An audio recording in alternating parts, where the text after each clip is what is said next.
around, what's going on. But if you don't want to, if you want to mute your microphone, that's completely okay. Have a look in the live chat channel that you can see above the voice channel, and just send your messages there if you don't want to talk, because I'm quite happy to read that. But I find that these things work so much better when we just have like a conversation around the industry, the art, like art, all of that. And as I'm talking, you've all muted your microphones. So um yeah, feel free to just like talk with me about this. At this point, I just have Benjamin and Victor who sent me work, I think, to review. So I'm just trying to see if I can find those links. But Benjamin and Victor, if you guys have some links for me, then just feel free to send them through again. I'm just trying to um, find some that we did. I can't find the links. Did you guys send me some links when you booked the session? Okay. Victor, did you send anything through? Oh, sorry. And sorry, Benjamin, did you send anything? Okay.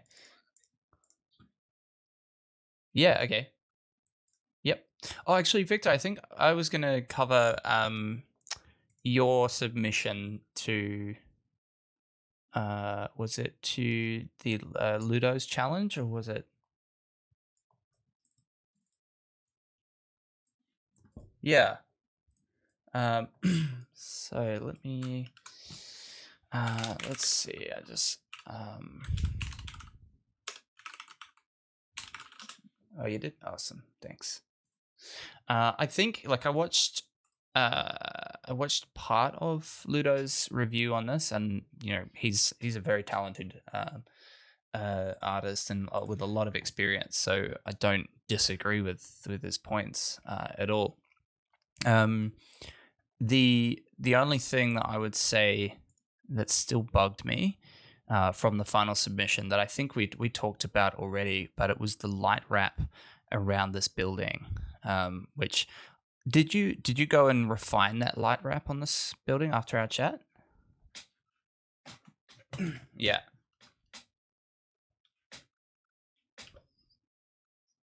Yeah, no, that's understandable. That's fine. Because I can see that it's improved from the first talk that we had. So for everyone else who's in here, this image I talked to Victor about during one of the 15-minute sessions, and I'm just gonna zoom in and show you what I was referring to. It was this light wrap around the building here. Oops, let me get a better brush. So he's added this glow that sort of extends to about there, around the edge of that building. You can see it down there, and generally in a photograph, you'll get light wrap. Let's see if we can find a good example on the internet. You'll get a bleed of the light from behind an object, and you'll get it bleeding around the contrast in the foreground. But quite often, the effect that we see in artwork is actually too extreme for the environment. So, just to be clear as well, something like this photograph here, this is not light wrap. This is a lens flare or a lens glare. But light wrap is sort of the tighter glow that happens around the very edge of the subject.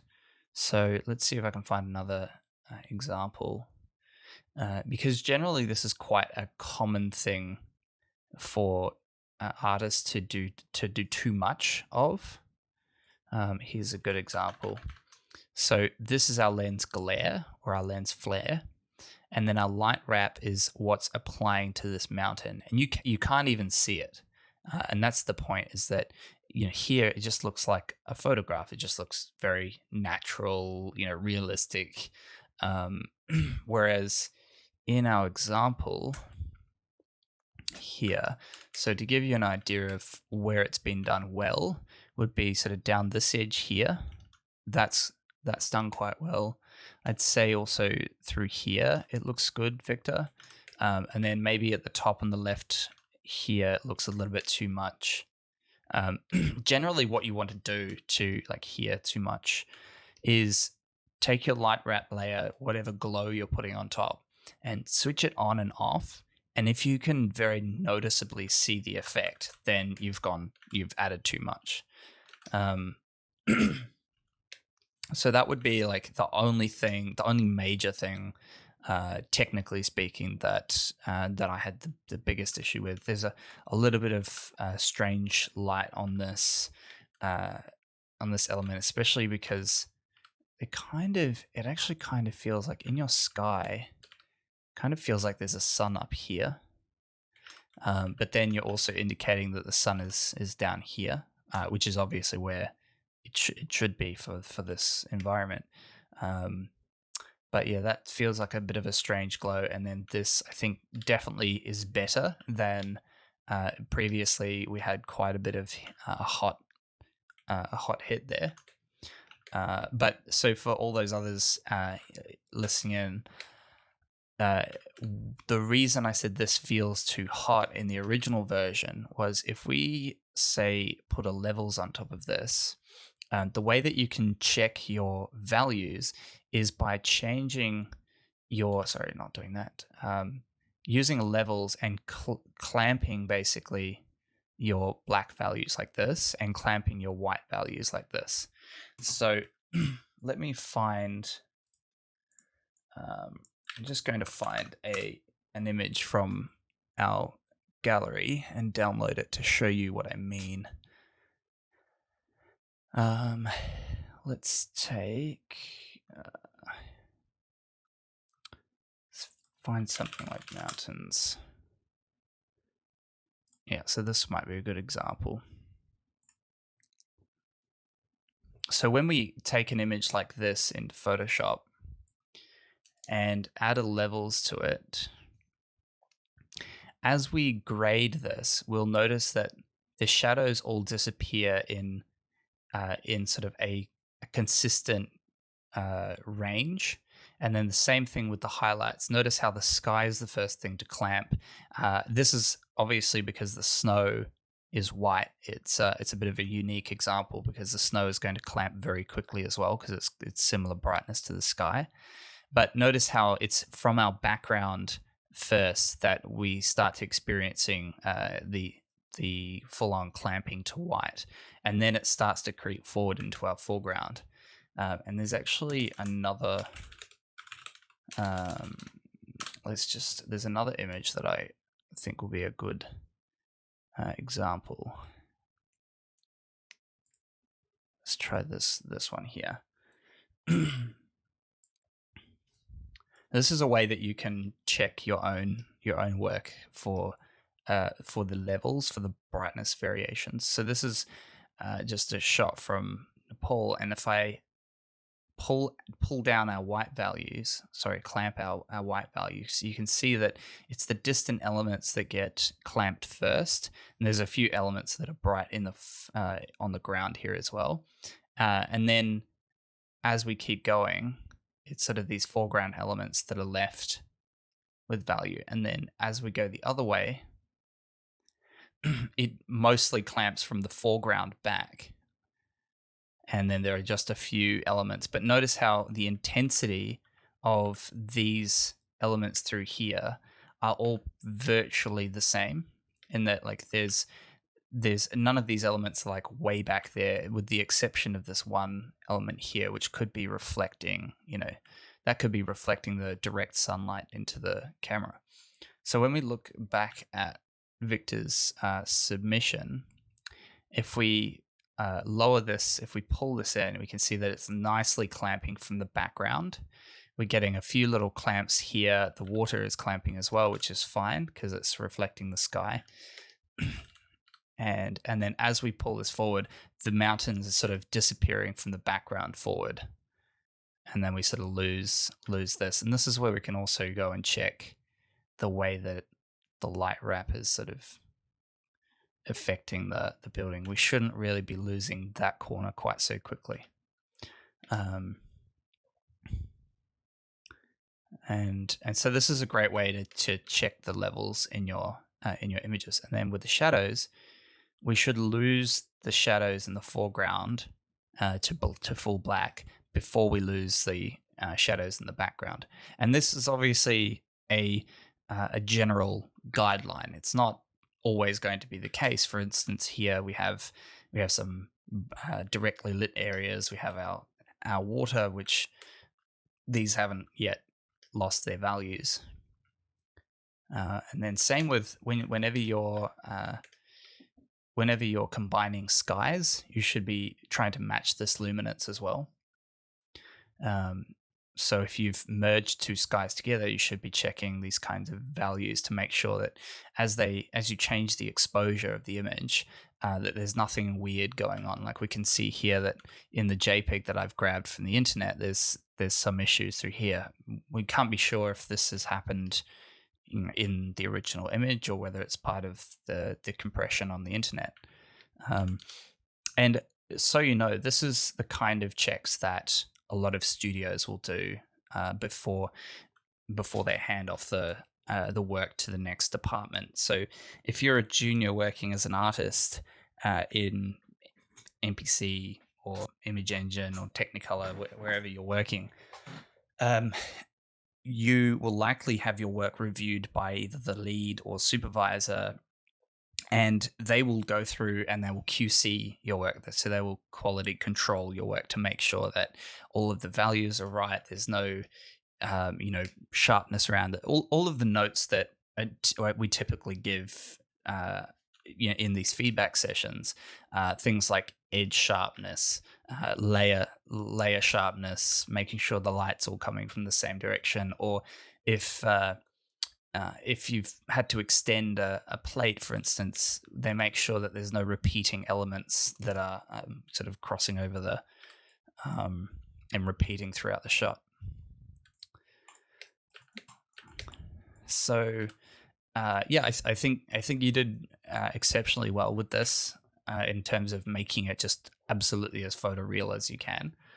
And going back to, I'm going to grab your submission for, I think you put in a submission for the challenge. Have you done that yet or not?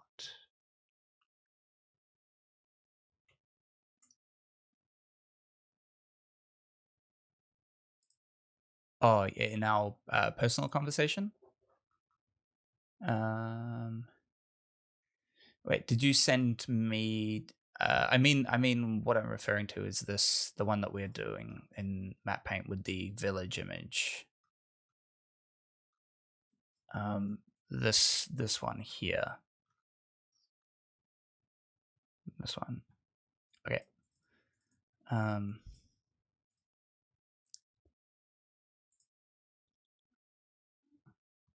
No, so yeah, that's all right.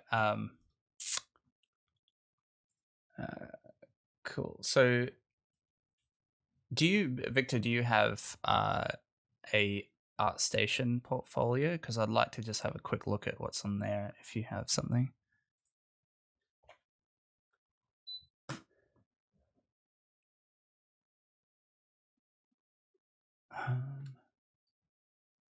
Cool.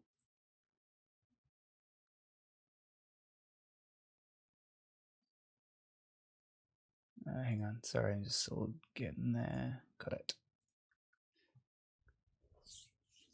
And if anyone else has anything that they want me to review tonight, like we have another 45 minutes, so send me any links or ask any questions if you've got a question about a technique, making like grading images, making selections, like composition, that kind of thing. Benjamin, are you able to quickly upload this image while I talk about Victor's portfolio? Because I'd like to get the PSD file for this to really dive into it. If you can get it online, thanks, man.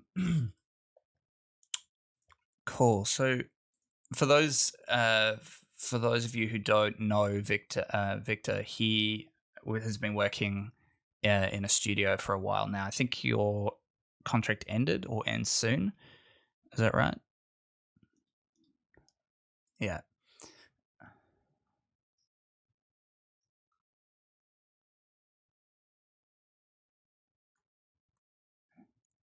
Mm-hmm. Mm-hmm. Cool. So just having a look through some of your stuff. Like obviously this was for our contest last year, and I'd say that this is pretty it's pretty well done. The main thing that strikes out for me is these background mountains here. We've got a bit of softness on the right through that sort of edge there, and then also the clouds seem a little bit out of context and out of scale for the environment. Like at that distance, this cloud looks like it's intersecting with the mountain. But this cloud itself, in terms of scale, is far closer to the camera than these mountains. On top of that, also remember that generally speaking, when we uh, go higher in altitude, we get fewer clouds like this.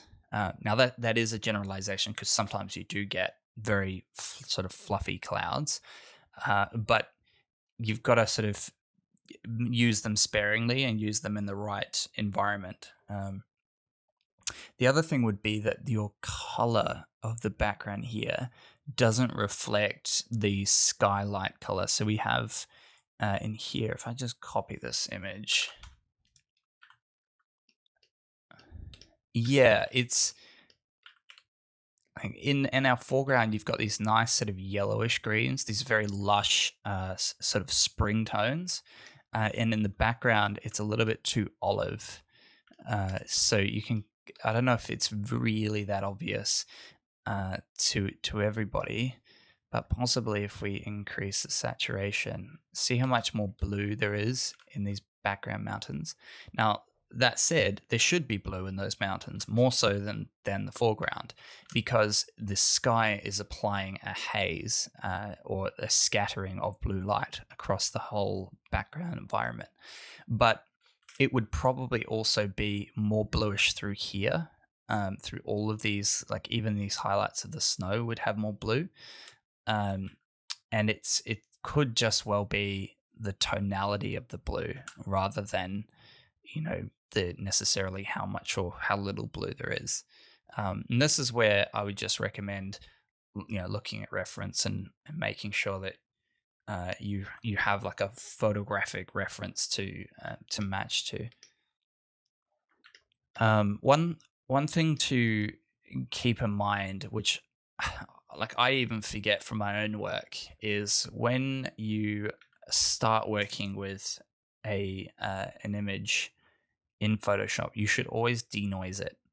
Now that means that like with this image, for instance, because it's a JPEG, a lot of the noise that is in the image is pretty much baked in. Like we can't remove too much of it. That said, all of the images that we process for the Matte Paint Gallery have a very, very subtle denoise applied. And that's because when you are dealing with a raw file straight from a camera, you have a lot higher capacity to remove the noise. But just remember that when you're working with like a normal image from the internet, if it's not from the Matte Paint website, always apply a little bit of denoise. Now you can do that in, you can either go into noise and go reduce noise, but I think a better way that you have more control is to go into the camera raw filter and then go over to the detail and just zoom in on a portion of your image and then start playing around with these noise reduction values. So we've got luminance. You can see that if I crank that, we've got really nice smooth sky that you really can't see any noise in there. And then if you bring in a bit of the color noise reduction, it improves it even more. But then when we look here, it's just destroyed our detail through here. We can see splotchy values. This is all messy. So you obviously don't want to go to the extreme. So just do it as little as you can, because you're always going to lose a little bit of detail, but you just want to knock out as much of that noise as possible.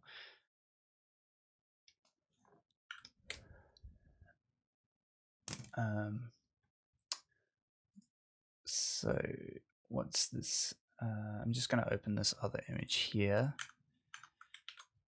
So the question on this one is, so is it Savarius? So yeah, see how the scale of this cloud, like obviously this is a photo, so it's going to look photorealistic, but see how the scale sort of matches the distance that it's at. When we look at this, there's a little bit too much frequency compared to what's going on in this one. Oops, sorry. So we've got some frequency here, but this has got high frequency details, and yet that's probably 3 to 4 times further in the distance than this cloud here.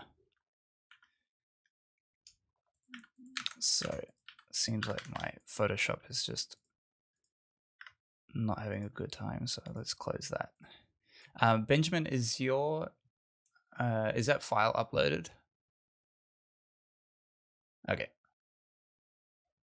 Okay, cool, no worries. I'll oh, right, yeah, okay. That's all right. So does anyone have any questions about like what I've so far sort of talked about, or any other sort of technique questions?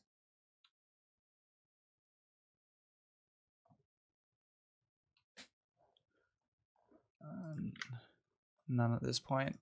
Or any questions about the industry or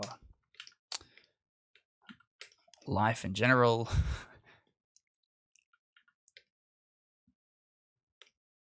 So I would say, well, just looking at this image from Benjamin, which he's obviously sending me the PSD file to play around with, the first thing that strikes me is the clouds here. They look very graphic, like a graphic designer cloud, almost like I would, if I was to guess, I would say that these are made from brushes. That's how they feel.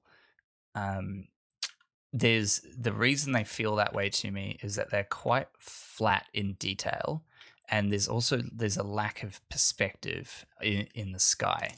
So if we go over to our gallery here, I'll go down to some of the sunrise and sunset clouds. You can see that like through any of these images in the gallery, the skies all have a natural scaling perspective as you go into the distance. You got the big clouds in the foreground, and it all sort of dies away into smaller bits in the background. So I can like flick through several of these, and you can kind of see how it leads the eye into that horizon point down here. So with this, all I really get is all I'm really feeling is this layer of cloud that's very statically positioned here. So that would be one note. All right, so I've got the file itself. So let me download that. So let's give that. So Domindo's asked a bit about pixelation in images when color correcting. So I'm guessing you're talking about like if you're shifting the hues, is that what you're referring to? Like if we shift hues and we get this kind of contrast change. Yeah, yeah. So that's where lab mode can help you. So if you come over to the image mode and you go to lab color,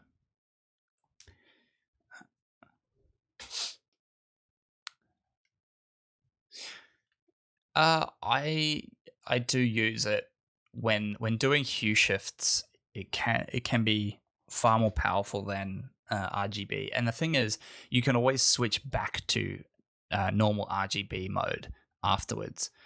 There's I've done enough tests and not really found any detriment to using lab mode. For the most part, I don't use it. Yeah, I don't use it all the time, but when it comes to shifting colors, it can be a lot smoother. Because what it does is it separates out the brightness, so that all you're doing is shifting the color. And there was actually a really great video shared. I'll find it by Quinton. So it actually explains lab mode very, very well.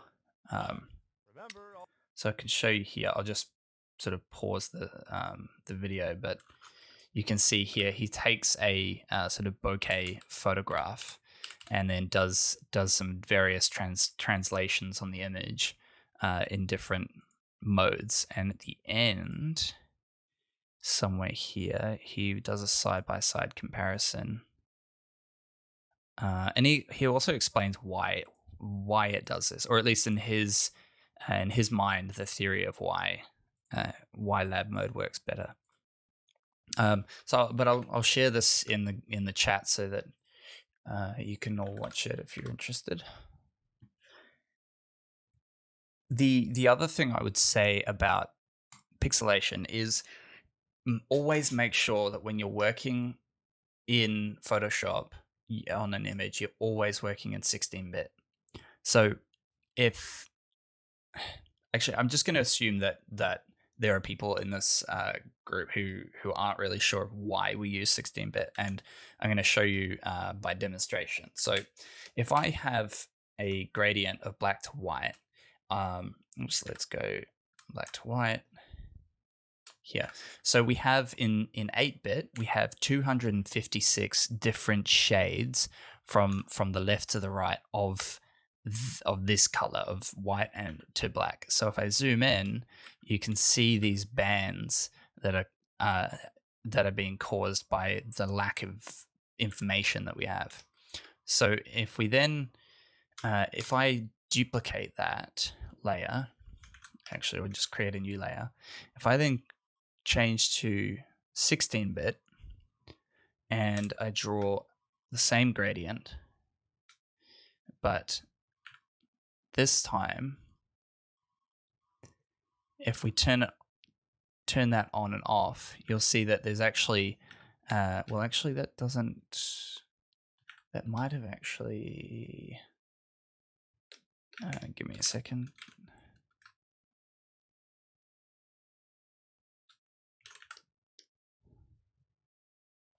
Seems to be, it's not actually displaying correctly on my screen at the moment. So, but basically what it shows is that with a 16-bit image, oh, actually, I think I might know how to display it.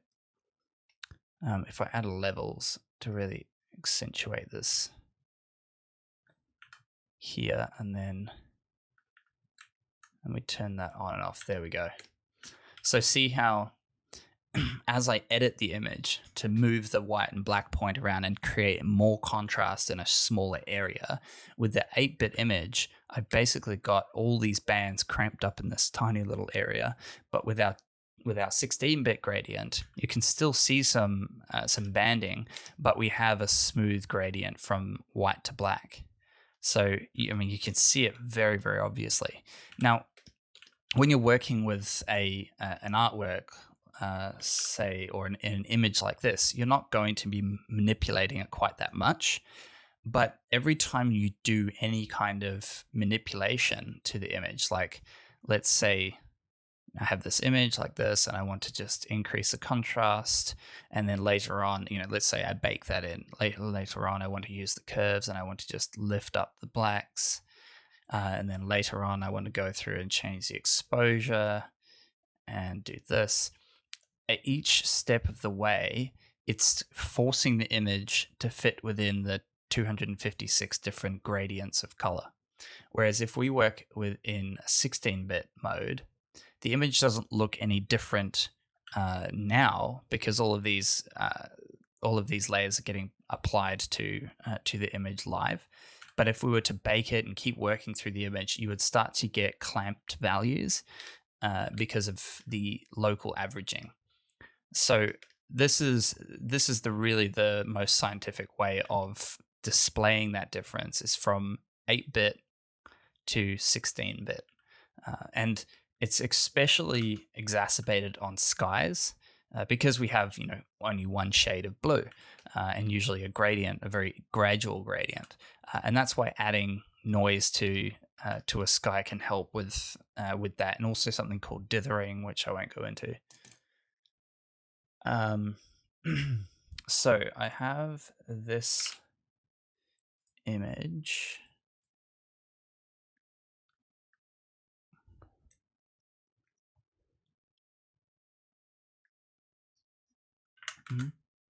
Cool.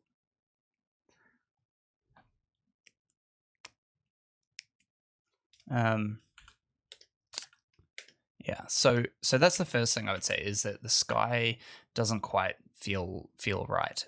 The next thing I'd say is that there is a little bit of a mismatch in the sharpness we can see.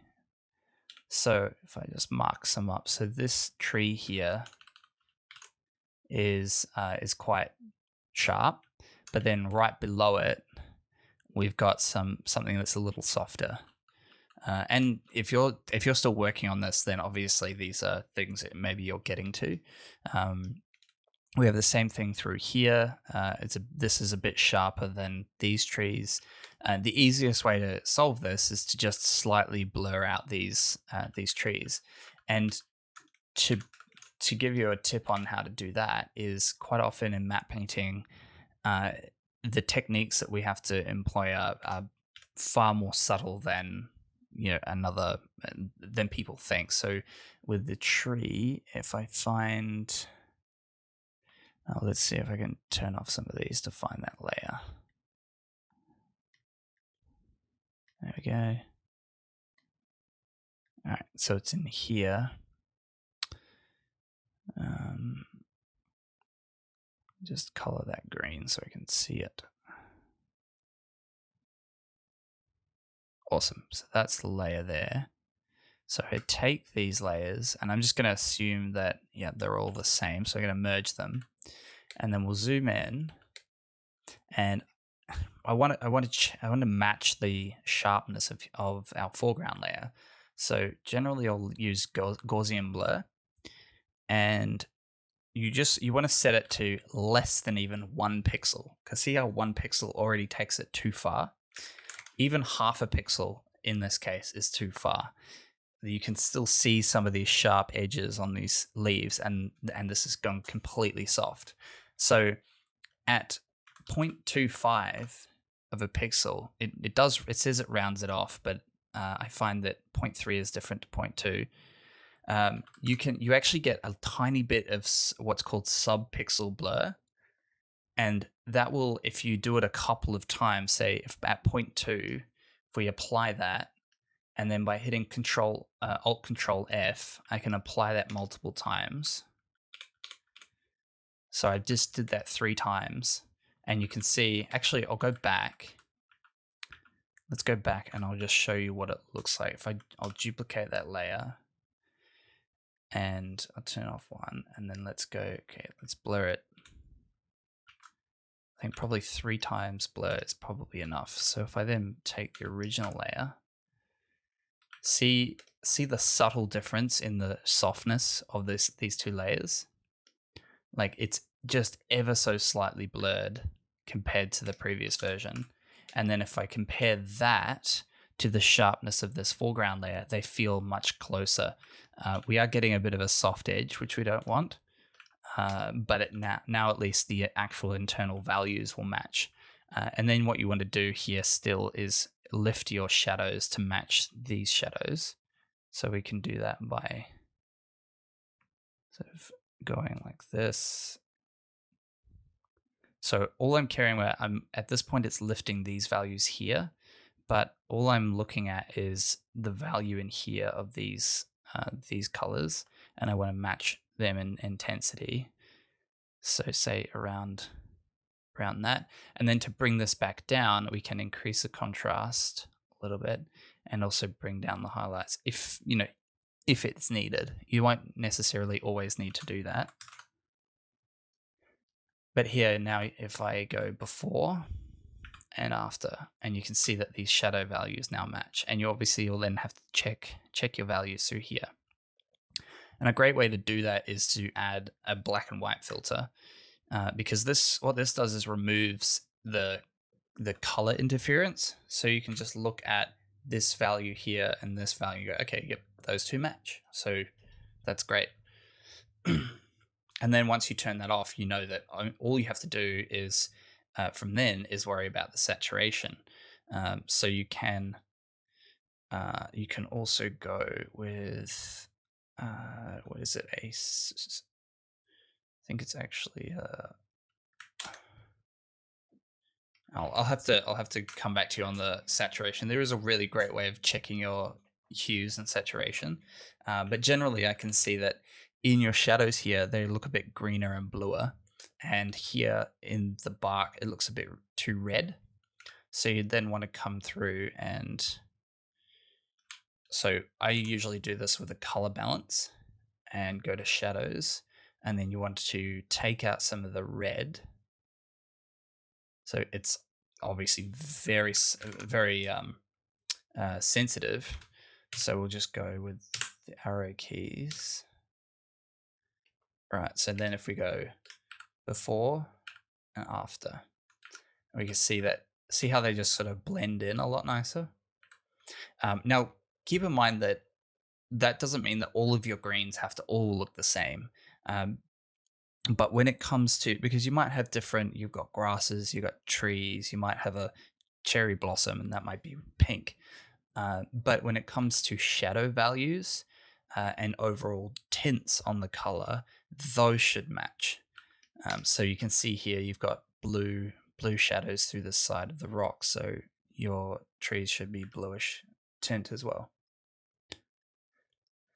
So Domindo's asked, when you use levels and curves, or when to use levels and curves, or when to use, is the curves tool more effective than levels?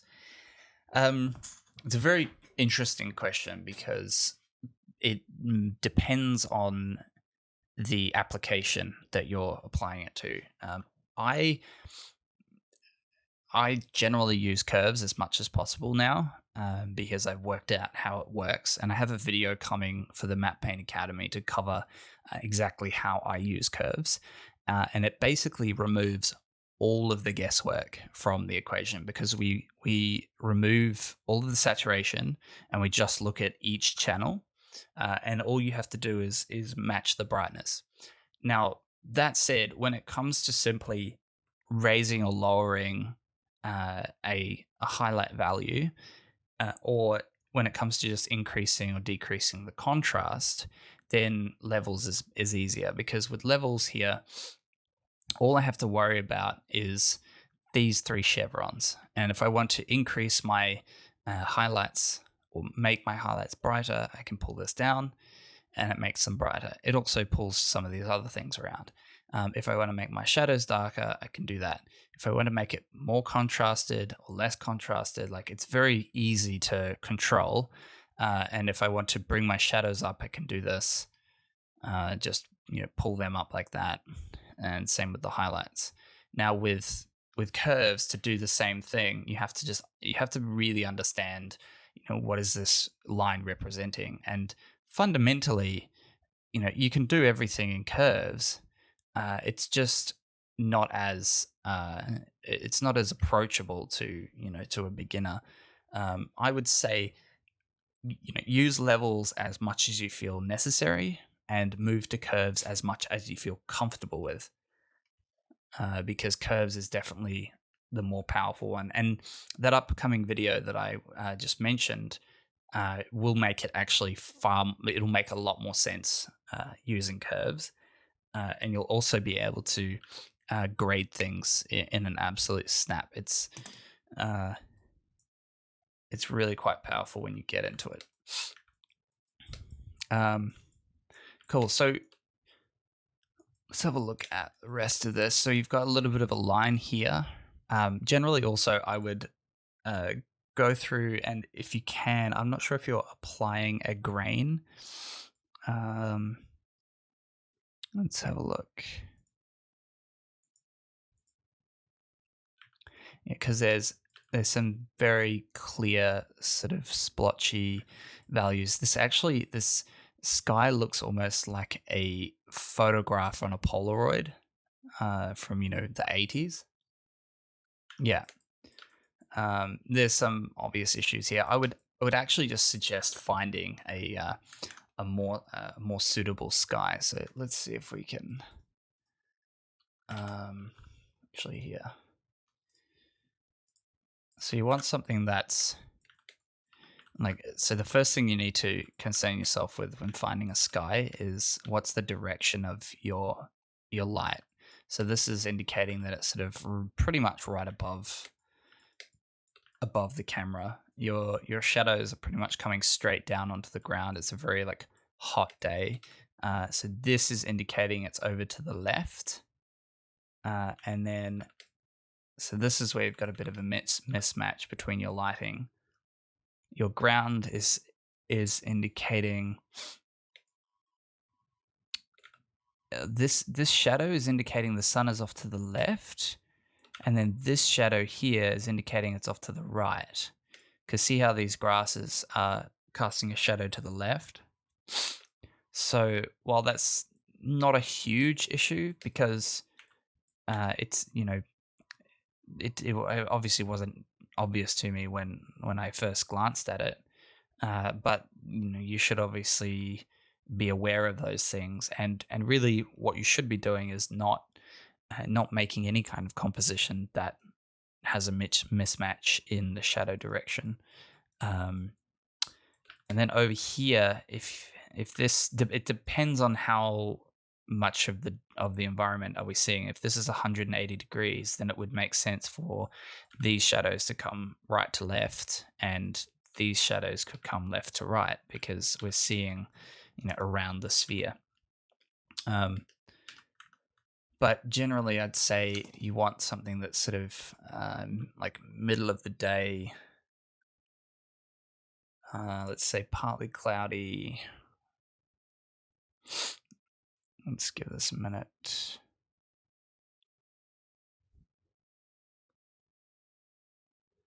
Something like one of these sorts of images is what you're sort of looking for here, where you would download a high enough resolution image where you can crop in here, or find something for free that's online, and just use this sort of section. Actually, I'll just grab that and see.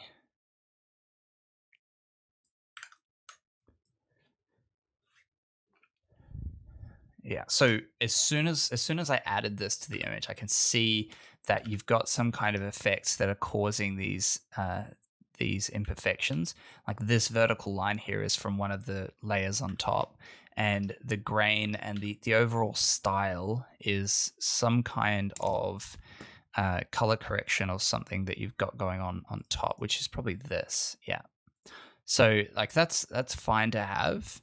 I would just say that it is a very stylistic look, so it's not a matte painting, and you want to come in and just grab a smudge tool and just soften these out. And you could use a Gaussian blur filter as well if you wanted to, just so that you don't have any obvious edges in your color corrections, because I suspect you've got a couple of a couple of them. But if we turn that on and off, you can see how much it's adding this this kind of effect to the image below it. But I'm going to assume that you've added that because that's the direction of the style that you want to go in. And so here, let's go. Let's just transform that in. So I'm just reading Victor's message in the group chat. He says, when you have an intense black level in the middle ground, how can you lift only these blacks and not the entire layer? Do you use a mask based on checkers levels? So I'm going to bring that image up. So Victor sent this. So I'm guessing you're talking about these black values through here. And I would say that the best way to lift these, so I'm just going to use this as, like, I'm just going to copy this as though we've grabbed this as a actually, let's do a new image. So if I wanted to just lift these values through here, what you could do is just create a selection, and obviously this could have colors or not have colors. It's the same process, but create a selection around there, and then use the levels and adjust that, and you can see that all we're doing is adjusting those levels through there. So we can go like this, lift the blacks or decrease the contrast a little bit, and then that feels less out of place. Same with here, we could do that. Now this is where curves can come in use, because curves can just isolate these blacks a little better. So if we go with the curves, we can lift our black value, sorry, this way. No, this way. What is that doing? That's in the gray channel, so I need to change the color.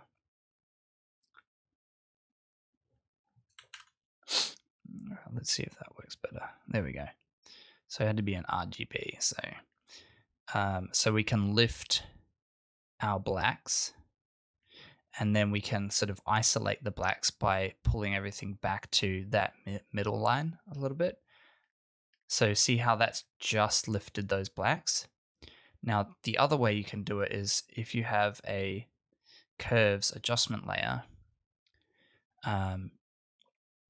we can create that mask. So I've done that by applying that selection to the curves. So now when I edit this, it's only affecting those shadows. And so I can go just simply to where I want to match it, like say that black value, we want to be closer to these grays. And then inside the layer, if you double click on the layer and come to the blend if, we can now control where the layer actually has an effect. So in the underlying layer, we just want to pull down this white value. And if we go all the way, it's just applying to like pure black values. And then if we just bump this back in, so we just pull this back up the slider until we get to the point where it's affecting as much as we want it to. And this is pretty much done. But if we hold the Alt key and click on these chevrons, we can separate that. And this allows us to feather that effect so that we don't have such a crunchy, hard edge. So we can sort of do this. And now when I turn that on and off, I just lifted that area.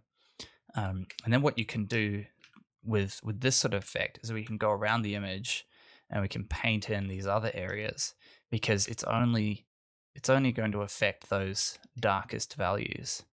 So we can sort of lift these shadow values. Now, when you do this, make sure that you don't end up with these little halos of black. You'd want to just make sure that it looks accurate. But that's one way. Like, so here, this is the kind of thing I mean with halos. You don't want this darker edge around a lifted shadow. Cool. So, which is good? Noise filter added on black layer on top of everything, or camera raw noise added on top of a smart object? I personally prefer camera raw when adding noise. Now I know that there's some advice out there to not not apply noise.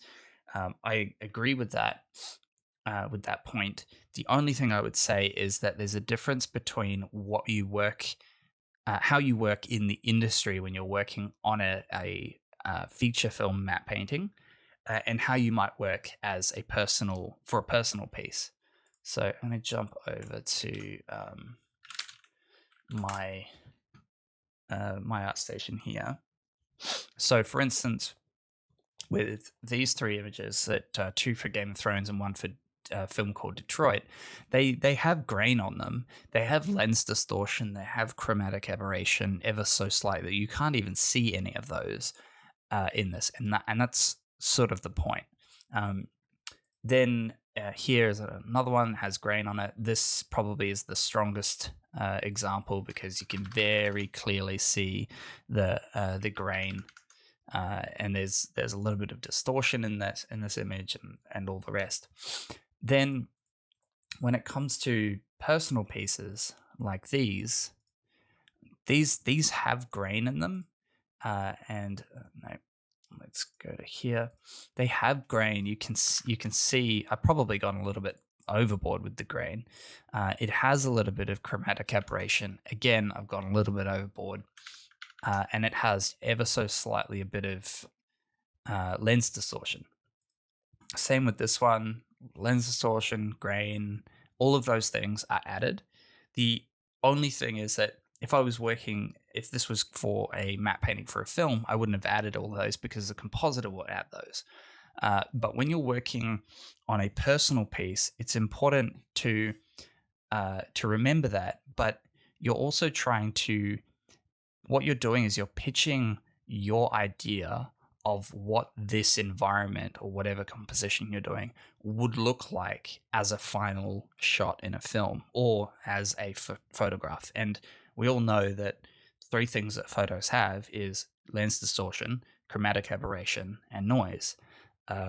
Photographers actually go to crazy lengths to try and remove those, which is ironic because we as artists want to add it back in. But that's where you need to be very subtle about it. And generally speaking, if you can see it when you at like this resolution, if you switch that on and off, if you can see it very obviously, you've gone too far. So like I prefer Camera Raw's filters because if I say I'm actually going to take let's just take this one, which is just a JPEG from the web. If I go to Camera Raw, hey, is that Diogo? Recognize your voice. So if we go to Camera Raw, where is it? Oh, we're still in lab mode.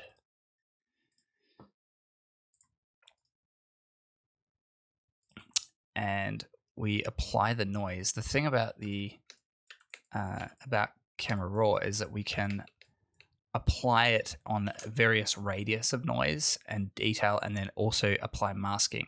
Now, these are sorts of things that I'm not going to go into them too much, but essentially noise is more prevalent, and this is really important to know. Noise is more prevalent in shadow areas than it is in brightly lit areas. The reason is because of the way that noise is generated in a camera lens.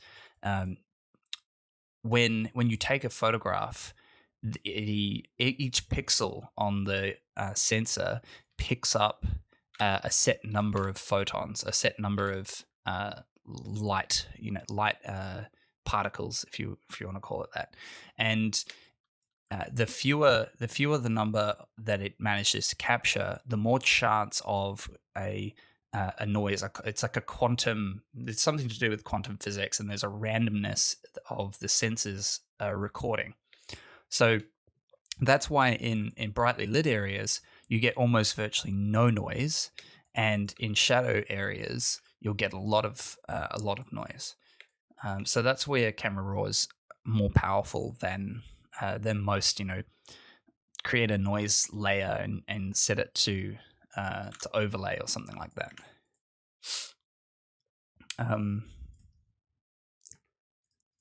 Cool. So what was the next thing I was going to go through? Just going back to this image, I'm just going to revert back to the original. Something that I really like, but also feels kind of funky, is all these random colors on the rock. I think it really works well through here. And I don't know if it's the images themselves or whether you've added something on here, but I think it looks really cool through here. It makes a bit of sense with the shape of the rock. But this one feels kind of like an oil stain, or like I'm looking through a bubble that's stained the rock. I would, if it is something that you've added to the image, I would look at a different position for it and a bit of a different intensity, because this one works really well and this one's kind of distracting. And then same thing over here. It's super artifacty and feels a little strange. With the composition of this image, I would say it feels like it's lacking a little bit of story. Like I look at the image as a whole, and I think, okay, but why am I looking at this? Like these two hero elements feel really cool, and I want to see more of these sorts of things. But then the ones in the background, especially because you've got some tangents going on through here. So if we look at like through here, you've got this sort of shape in the background that perfectly matches with your foreground element.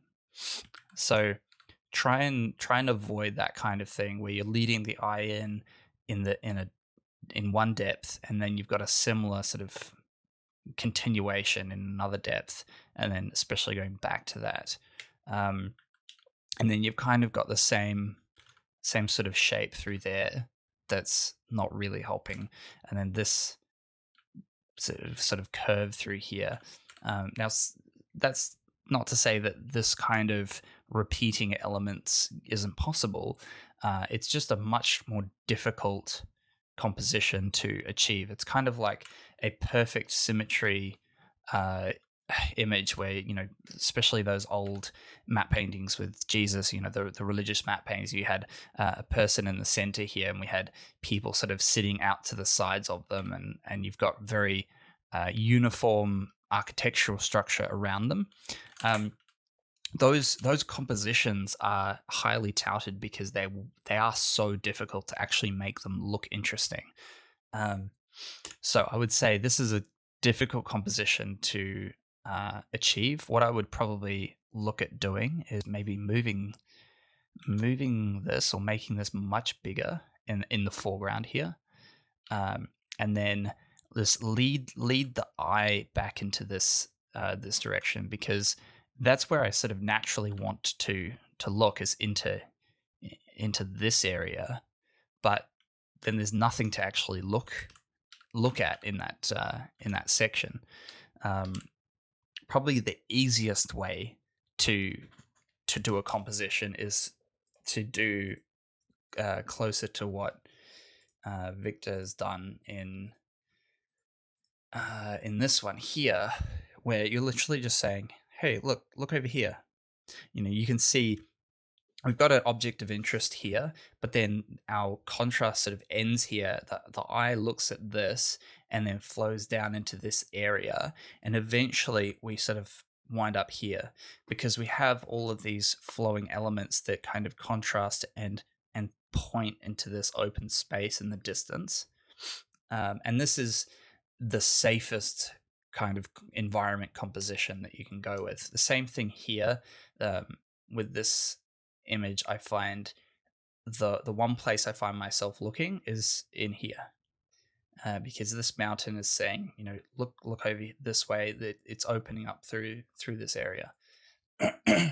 And Ludo's already done a really excellent review of this image where he then also like scales up this building here to give a bit more variation in the composition, because it's all very consistent across here. And then he opens out this right hand side and gives it a bit of context as to like there's ships coming in from various places, and this is how they enter through. But on top of that, it just gives your eye a place to sort of escape from the closed in nature. So I would probably do that with this, is maybe just remove this element. I like this arch. It's just a different kind of different kind of structure in the environment.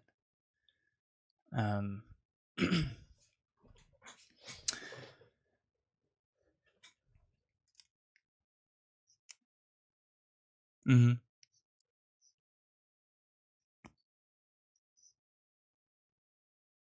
Oh yeah. Yeah. Yeah, it's not quite as strong as it could be, I think. Like if that's if your goal is to tell that kind of story. Now, where is this piece? Because I don't see it in that original. Yeah, right. So in here, yeah, because that's another thing is, while I wouldn't, let's go back to this original again. Yeah, seems to be either turned off or missing. But there's something I mentioned in the last group session we had, and that is the difference between passive story and active story. So the difference is mostly that active story is anything that's moving in the scene, or anything that's alive and actively changing. So things like smoke, a moving vehicle, animals, somebody throwing a fishing net into the ocean, that kind of thing. Obviously, they're still, because it's a 2D image. Those are active story points. Now, if we go to actually work, so I can show you some really great examples here. So as a good example of active story would be Nitin Kale's map painting from last year's submission that won the competition. And we have these birds flying through the scene. We have some smoke here rising from the building, and it also in the background, obviously. Now, depending on the use of it, active story could also be the lights. Because this is telling us that, hey, this is a place that is active and has people. But lights could also be part of a passive story. So you can use them in either way. But passive story is basically what the environment tells, what story the environment tells without any movement or life there. So passive story would be this boat that's just sitting here. Like, clearly somebody has left it there. Did they leave it there today? Did they leave it there last week? Like, why was it left there? These boats that are sitting out in the lake, obviously indicating that people have been fishing out there, or maybe they are leisure boats and the people have been sailing. The biggest obvious element of passive story is our monastery castle on a hill, because that indicates that this is a place of worship, or a place of defense for the city, and it's been there for a while, and it's telling that passive side of the story. So when here's another quick example.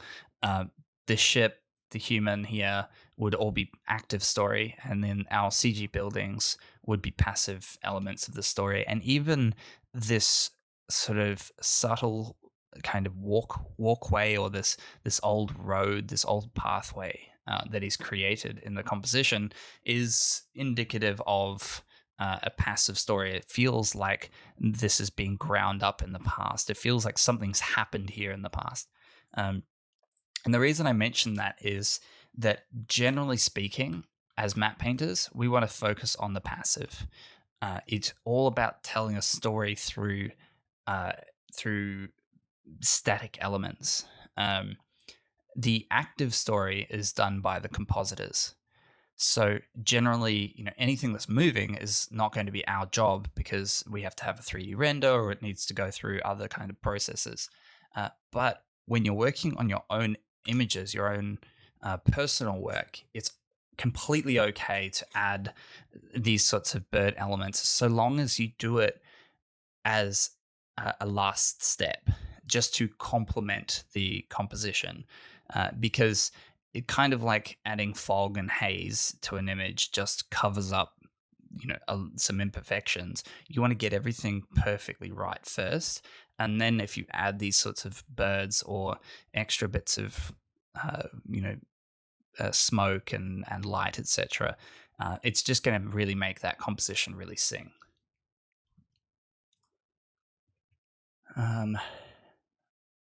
So yeah, here's another great example where we've got the fire being an active element in the story. Is there any last? I'm gonna head off. It's getting a bit late for me, but is there any last questions uh, about the session?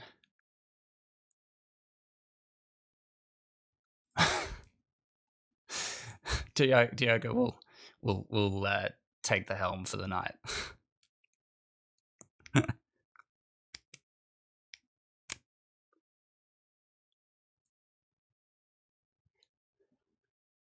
Yeah,